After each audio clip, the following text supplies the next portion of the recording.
And joining us now, Rina Shah, former senior Republican congressional advisor, member of the Republicans for Harris Group, and former Democratic Congressman Max Rose of New York. He is also a senior advisor to Vote Vets.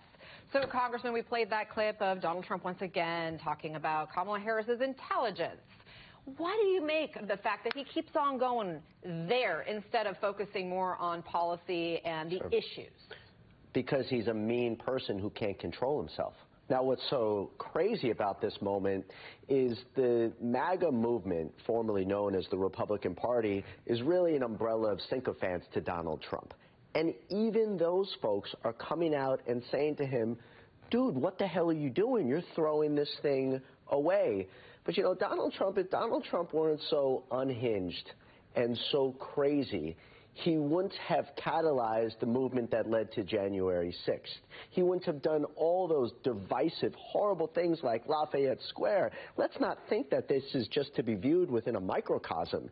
This man has no place anywhere near the White House and the Oval Office, and that's why this movement against him is so strong and has such a wide breadth of folks who are committed to it. And yet he has a big group of supporters who are boosting him. He is the Republican nominee for president. Again, even after everything you just described, after January 6th, after Lafayette Square. People know who he is. They've seen him in action in office. Right. And that's probably influencing why he's continuing to do this. He's probably saying to folks, look, I've won before. It's also why the effort against him, and I think we see this at the Democratic Convention, you can't underestimate the strength of his movement. That's one of the mistakes we made in 2016 was thinking that we had it in the bag. Who the hell would vote for this guy?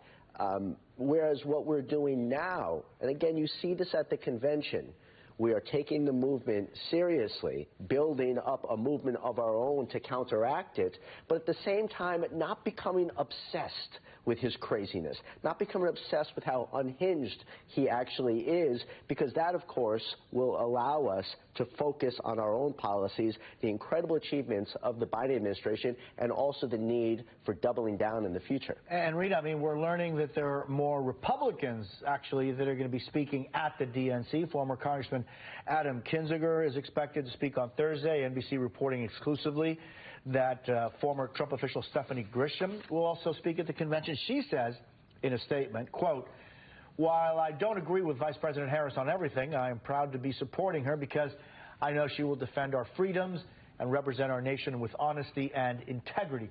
What message will you be listening for from these members of the Republican Party?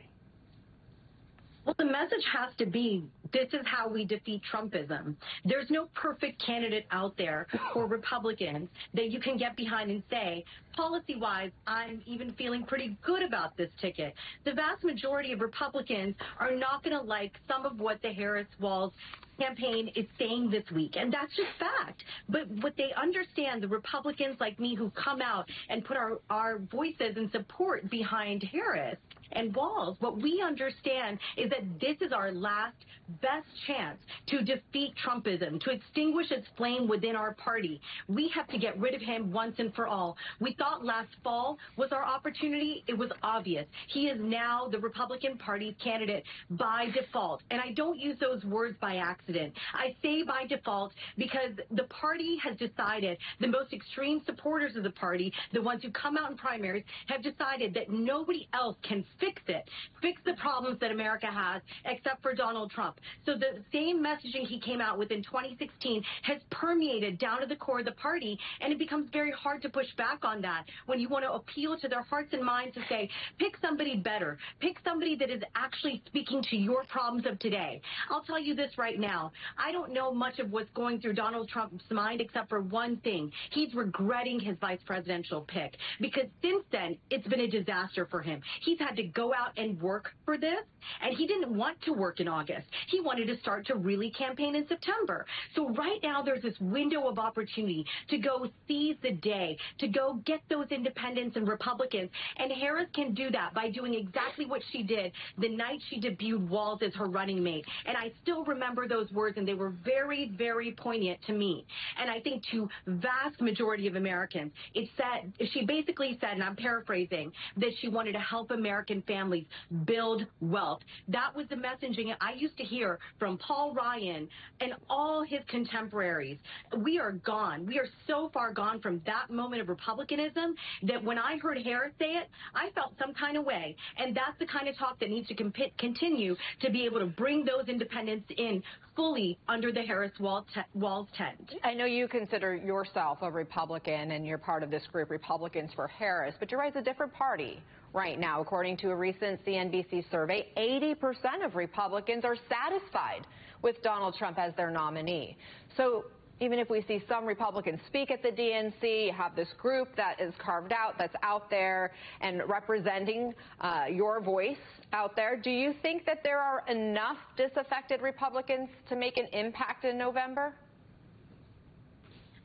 Anna, I'm always worried about the numbers, so we got to be careful. I mean, I do see the polls, Harris tightening, obviously that gap with Trump, her leading in some places. But when you speak about that number of Republicans who say they're content with Trump, they're content because they're not fully paying attention yet. Those of us in the Washington, inside the Beltway class, think that we pay attention to the minutia of this race.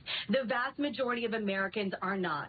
And therefore, they will start to pay attention after Labor Day. We have to get ready for meeting them where they are, discussing their pain points, appealing to them from a conservative standpoint. I know exactly how to do that, not because I was born in Ruby Red, West Virginia, but because I, too, am still a fiscal conservative. I am still a small government advocate. And I know that when this ticket talks to me about economy and about how they're going to handle geopolitical tension that meets me within the borders of this country and my friends and impacts the way my generation of millennials moves up. I've got really tiny kids. And when you talk about American families, Republicans listen. And I think, again, this has to be a mixed bag in all of the approach and all of the above approach.